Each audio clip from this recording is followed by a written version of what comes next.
Selamat pagi dan salam sejahtera saudara yang terkasih dalam Tuhan.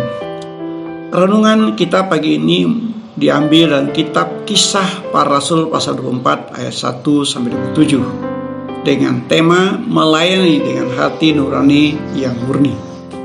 Rasul Paulus berkata, "Sebab itu kami senantiasa berusaha untuk hidup dengan hati nurani yang murni di hadapan Allah dan manusia." Kisah Para Rasul pasal 24 ayat 16. Inilah salah satu isi pembelaan Paulus di hadapan wali negeri Felix atas tuduhan orang-orang Yahudi kepadanya. Kisah Para Rasul pasal 24 ayat 29. Rasul Paulus mengatakan senantiasa berusaha untuk hidup dengan hati nurani yang murni. Kata senantiasa menunjukkan secara kontinu, terus-menerus dan tidak berhenti.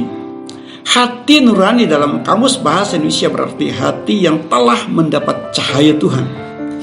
Sedangkan kata murni memiliki arti asli, tidak ada campuran atau belum terkontaminasi oleh pengaruh dari luar. Tujuan pelayanan murni, ajaran yang disampaikannya murni, dan tidak ada kepalsuan di dalam dirinya. Paulus menyadari betapa pentingnya memiliki hati nurani yang murni untuk melayani Tuhan. Dan inilah rahasia keberhasilan Rasul Paulus dalam melayani dan memberitakan Injil. Paulus melayani Tuhan bukan untuk mendapatkan pujian dari manusia, bukan untuk mencari keuntungan.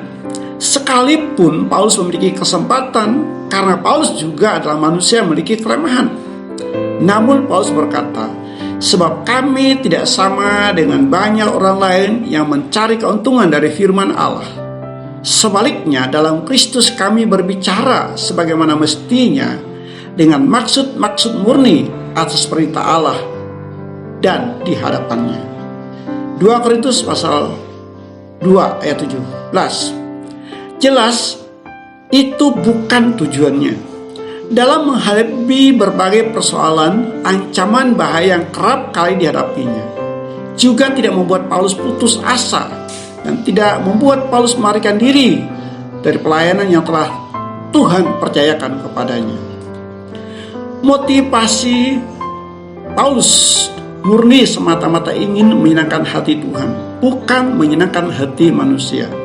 Dalam kitab 2 Korintus pasal 1 ayat 12, Paulus mengatakan, "Inilah yang kami megahkan, yaitu bahwa suara hati kami memberi kesaksian kepada kami, bahwa hidup kami di dunia ini, khususnya dalam hubungan kami dengan kamu, dikuasai oleh ketulusan dan kemurnian dari Allah, bukan oleh hikmat manusia, tetapi oleh kekuatan kasih karunia Allah."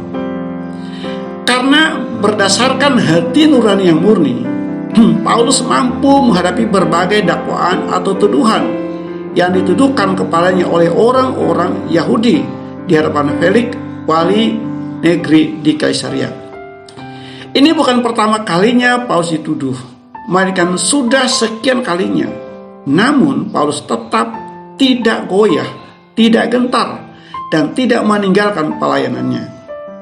Karena Paulus tahu dan sadar bahwa ia melakukan semua itu bukan dengan kekuatannya, tetapi kekuatan dari Roh Kudus.